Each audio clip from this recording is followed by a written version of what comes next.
health. We also have the statements from the 5 arresting officers, the DCI officers, who alleged that he spoke to the wife before he was booked in. And in regard to that, we have written to Safaricom to be able to obtain the call log to verify whether it's true he spoke to the wife at the same time. And also, once we have the family statements, which are meant to be taken tomorrow, the same indication will come out clearly. The other thing that would have shown his condition clearly, Chair, is the CCTV, which in our report we have indicated was tampered with.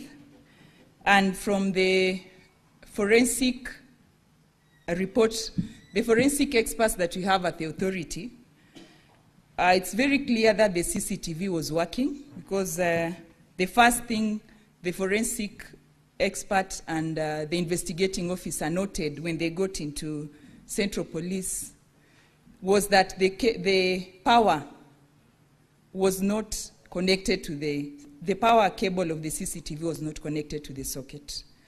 But on connecting it, the CCTV came back. But on trying to review the previous day's events, there was nothing. So it is very clear that the CCTV was tampered with, and we have referred the same to an expert to be able to retrieve the data. And on whether the retrieval will be successful will depend on if it was the hard disk that was removed or was just it was just a rest. So we are waiting for that, Honorable Speaker. There was also a question on the police stations which have CCTV. On the judgment of one Judge Ogola, he gave recommendations to us and also to the IG on the importance of having CCTVs at the cells, and we are pursuing that. And there was also a recommendation from, I think, LSK on the same. So we are pursuing that, and we have also done inspections and written recommendations to the IG on that. And I want to commend the IG because during his interrogation for the job, he spoke of the importance of having officers having body cams as they do their work. This would also be an avenue where we would have seen what really transpired. So I believe these are some of the reviews and some of the reforms that we would want to see NPS taking up. The other question was on the officers who are interdicted, what we are doing about them as an authority. And I had indicated in my report that the 6 officers were to report today for statement writing at the authority headquarters. And during lunchtime, I've confirmed they have reported and their statements were being taken.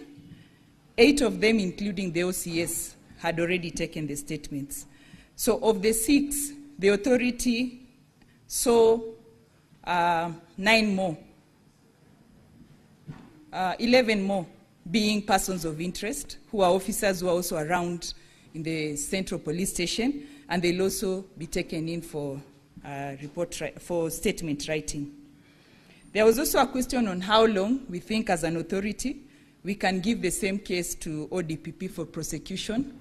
Honorable Speaker, with deliberation with my team, our legal team and our investigators, if you're given less than 10 days, we will be able to have all the reports ready, given that we have around 4 or 5 things that we need to conclude. And Honorable Chair, we had given, we had a bill in front of this House through JILAC, that is Honorable Sigei's committee, on powers to arrest and prosecute. There was a question on why the officers have not been arrested. So these are still powers that we are seeking as an authority, because if given these powers, we'll be able to arrest and also prosecute. Immediately we are done with our investigation. And Honorable Speaker, we are committed. As the CS said, nobody is above the law. Our act as Ipoa gives us mandate and powers to summon anyone, including the IG, for statement taking. Thank you, Honorable Speaker. Let us hear from the National Police Service Commission. Let him say for the record. Thank you, Speaker. I don't think there was a question directed to the National Police Service Commission, but I just want to say two things. On the issue that has been alluded by the CS Interior and even the IG himself, we have had situations where the IG wants to do promotions, but officers have not undertaken the requisite career progression courses.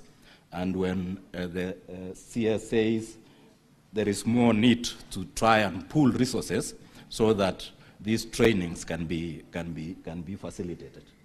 And finally, that we are in discussions.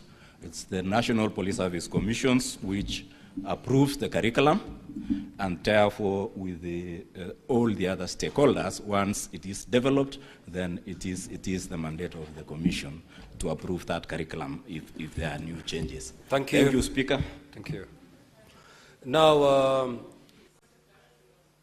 once Senator Sige, you have the floor, you will seek that and ask your question, because we are doing the second round of questions. Now, honorable senators, if you can be direct to the questions, we'll save a lot of time. I am persuaded to put a time within which to ask your question. So within a maximum of 3 minutes. A maximum of 3 minutes. If you want to make a speech, you'll need 5. But if you need to ask clarification, 3 should be enough. Senator Ali Roba.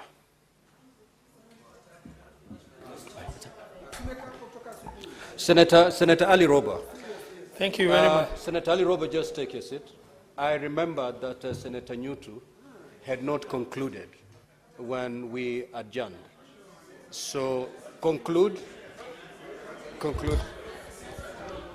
Thank you, Mr. Speaker. I'll take under 1 minute. I was stood down by the point of order by Majority Leader.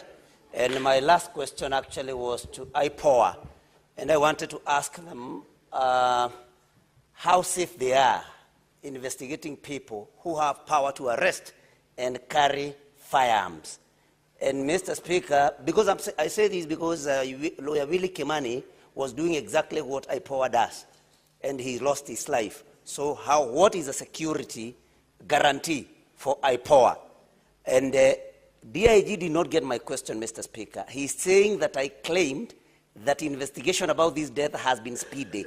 I was talking about investigation about the claim made by DIG Lagat. It was speeded up. That is what I meant. And finally, to CS Murkomen, he said, he quoted to 245. Why we are demanding that DIG Lagat steps aside, it is because he is a